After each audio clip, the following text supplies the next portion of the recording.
The Green Bay Packers just make an absolutely brilliant move and get the guy that everybody else wanted, a guy that they had to act fast to get because 4 other teams wanted him, which is a fantastic sign that he chose the Green Bay Packers. We're breaking down why he's a perfect fit for this Green Bay Packers defense, why he's your favorite player's favorite coach, and like all the great things that people across the NFL have said about him, even when he was being fired by his former team, which never happens. If you're new to the channel, I'm Ben. I'm a diehard Denver Broncos fan, but my NFC team has always been the Packers. I'm surrounded by Lions fans and by Chicago Bears fans, and they're the worst. And so the Packers have always been the team that I really like in the NFC, and I think this was a perfect move for them. This is NFC North, guys. If you like NFC North content every day, smash that like and subscribe button, and let's dive in here. So yes, he was just fired off of the Arizona Cardinals after kind of having a lackluster record there, and some weird, awkward videos leaking on Twitter about him like addressing his team and maybe not being this amazing like Dan Campbell type leader of men, right? But the Packers moved quickly because you had 4 other teams who also wanted Gannon to come in and step in and be their guy. And so you had obviously Harbaugh and the Giants wanted him. You also had his brother, the other Harbaugh, out in LA wanted him. So just the fact that both of those dudes are chasing after him and you have to beat them to it. Then also hearing rumors that the Cowboys also wanted him. So let's just, couple things here. Like before everyone says that he was like a failure with Arizona, I loved seeing this, and I actually flagged this when it happened on Twitter a couple of days ago.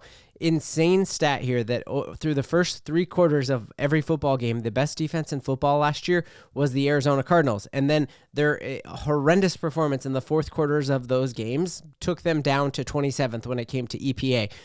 Dominique Foxworth talks about like, hey, that's probably because they're gassed. And truly to me, that is a pure proof right there that like this defense had what it needed schematically, but because that offense was so bad, and they knew there was no hope, like by the end, they had just given everything they had. But like, I just think that's a phenomenal stat that, if you saw him start flaming out and those teams flaming out in the 3rd quarter, you could say like he didn't make halftime adjustments, but the fact that it wasn't until the 4th quarter when they'd given up and known like, hey, that little Kyler Murray dancing back there in the backfield isn't going to get you anything, that's when they give up. Just a really great sign that schematically he is a perfect fit. And then found a ton of quotes from people who are biased, unbiased, all over the place, just gushing up Jonathan Gannon and what a phenomenal schemer he is, and really what a great leader he is. So first off, you're going to an all-pro corner. Darius Slay came out and said that Jonathan Gannon is his guy, love what he's doing there, and hearing nothing but great things from the guys in which he's coaching.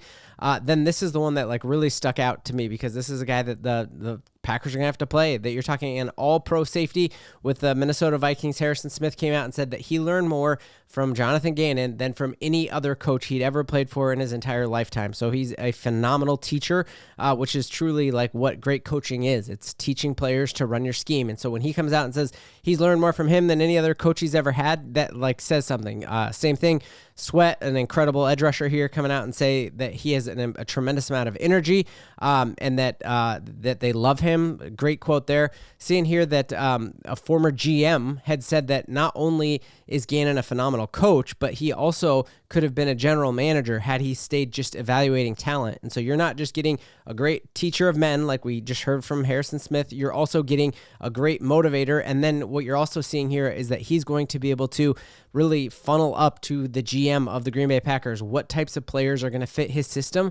It is very rare to have a coordinator who's also good at personnel evaluation. And so as the Packers are trying to figure out like what free agent moves do we want to make this offseason to fit this defense, what draft moves do we need to make to fit this defense, this is a very rare trait to have in a coordinator that you have a current GM say like, yeah, he probably is talented enough to be a GM. Very, very rare indeed. Seeing the Cardinals owner, when he fired him, came out and said he made us a better place, and that just never happens when you fire somebody. Usually there's vitriol, and I've watched a ton of my Denver Broncos coaches get fired, and the owner never ends up saying like, hey, he made this place better, because usually you make it worse and they can't wait to have you out of there. So that's a phenomenal quote as well. Seeing that former head coach in football said that he is a great guy, one of the best coaches that he knows. And so Brandon Staley, whose name could crop up, and I wouldn't be surprised to see him as a head coach again, said he's one of the best coaches that he actually knows in real life.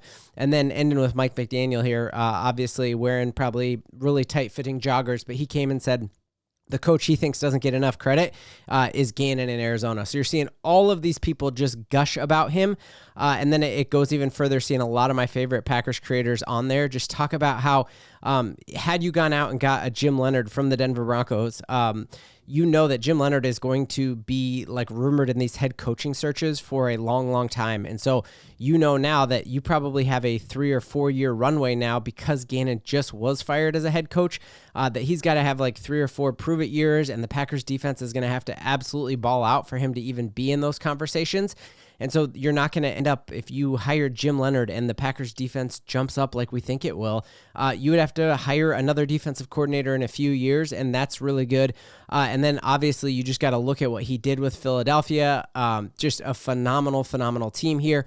And what they did here, Emmanuel Acho came out and said the Eagles had 70 sacks in 2022, and then went on to win the Super Bowl. And the Eagles would have absolutely killed to have Gannon this year on the sidelines, and then you don't have Brock Purdy and a bunch of no-name receivers out there with Pearsall out and Ayuk fleeing the team. You're losing because of flea flickers and crazy stuff, and had the San Francisco offense, which looked putrid the next week, look like game beaters against you. And so, now that you're going to have Micah Parsons and just an incredible, incredible defensive talent around him, it's really, really good.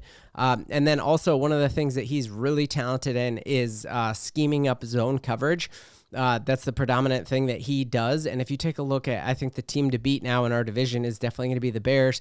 And if you take a look here, that even though Caleb Williams' total completion percentage is a little better against zone than it is against man coverage, you see the bulk of his interceptions this year were in zone coverage. All 3 of the ones that he threw last week in the playoffs were against zone coverage. And so I think you just have the perfect type of coordinator here to go ahead and stop Caleb Williams. And I think it's also going to be a huge struggle for Jared Goff as well. And so I think that matches up really, really well. And then lastly here, just like Philly had a top 10 EPA multiple seasons when Gannon was there.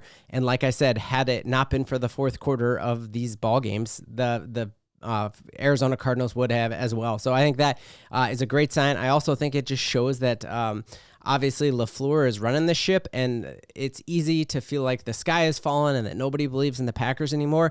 But Gannon chose the Green Bay Packers over those 4 other teams. And you can make arguments that like everybody and their mom thinks the Chargers are going to be good for a long, long time. And why would you choose the Green Bay Packers over the Chargers? Like, it proves to you that everyone outside of Green Bay knows like what we're probably dreading and afraid to admit, how that season ended, losing pretty much every game after Micah Parsons went down. It's easy to be like, we're never going to be good again, but that's just not the truth, because like Gannon chose the Green Bay Packers because he knows that they have the talent to do it, and he chose it over going to either of the Harbaugh brothers. It proves that Matt LaFleur is a phenomenal coach. It proves that everybody and their mom would love a chance to play with Micah Parsons. It proves Micah's going to come back from that injury and he's not worried about it, or you would have chosen easily those other 4 places, or chosen to go to Dallas where you never have to pay for a drink again. So I think a phenomenal day to be a Green Bay Packers fan because you got the guy that everybody else wants, and he wants you. So smash that like and subscribe button. NFC North, go Pack, go.